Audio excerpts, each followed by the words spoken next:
Today we will be solving two-step equations involving rational numbers. Okay, so they are solved exactly like two-step equations with integers. We are following our order of operations backwards, which means we're going to do our addition and subtraction first on the same side of the equal sign as our variable. Okay, so in this first problem here, we are going to subtract 13.7. Okay, so because x is on the right-hand side, we're going to deal with the constant on the right-hand side first, and we are doing the inverse operation. So I have 0.5 minus 13.7, and we get negative 13.2. Okay, equals 3x is still left over here. All right, then I'm going to divide by 3 on both sides. So 13.2 divided by 3 is negative 4.4, which is x. Okay, so again, same thing on this one. X is on the left-hand side, so we are going to add 1.9 on both sides here. Okay, 6x equals negative 19.2, and we divide by 6 on both sides. 6 times x, so we're doing the inverse of that. Okay, and we are left with x equals negative 3.2. Okay, there are a couple more decimal ones for you to try below. And here we're going to take a look at one with fractions. Again, same exact process, we just have fractions involved. So we're adding 3 on both sides here. 3 negative 9 plus 3 gives me negative 6 equals 1/3 x. 1/3 is being multiplied by x, so I'm going to divide by 1/3. Okay, divide by 1/3. Negative 6 divided by 1/3 is going to be negative 18 equals x. Okay, and let's try one more. So this one, 1/7 x minus 12 equals negative 4. We're going to add 12 to both sides.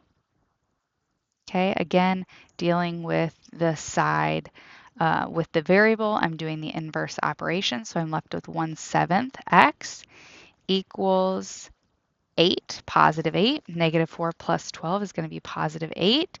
Divide by 1/7, divide by 1/7. Okay, and I am left with x equals 56. And there are a couple more for you to try as well.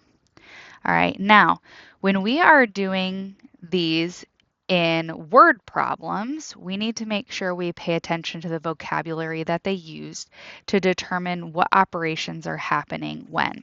So Janelle spends $22.50 at the library book sale. So that's the total amount that she's spending.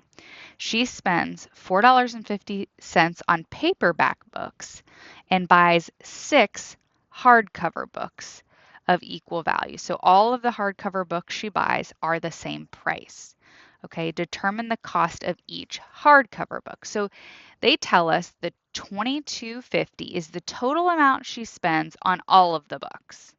Okay, she spent $4.50 on paperback plus 6 hardback books here. So we don't know the cost of each of those hardback books, but we know she bought 6 of them. So we're multiplying the number of books that she bought by the cost of each of those books.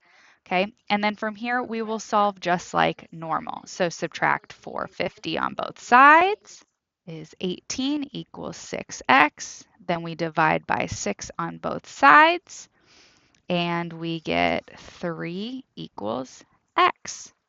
Okay, and let's take a look down here at number 3. This one has some fractions involved.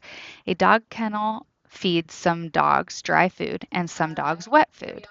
The kennel uses 13.5 cups of dry dog food and has 7 dogs that each eat an equal amount of wet food. The total amount of food the kennel uses is 25 and 3/4 cups.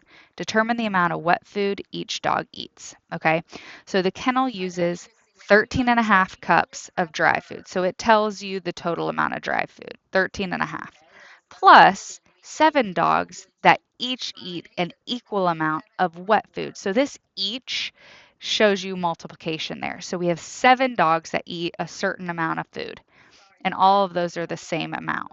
Okay, and that gives us a total of 25 and 3/4 cups of food. Okay, so that's the total amount. So again, equals.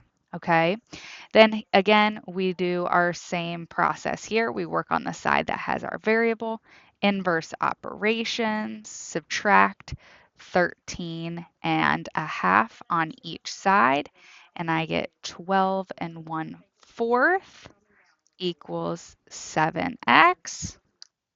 Okay, and then we divide this by 7, which is going to give us, divide both sides by 7, we get x equals 1 3/4 cups of wet dog food per dog. Okay, and there's another decimal one that you can try on your own there, as well as 2 more here that you can try as well.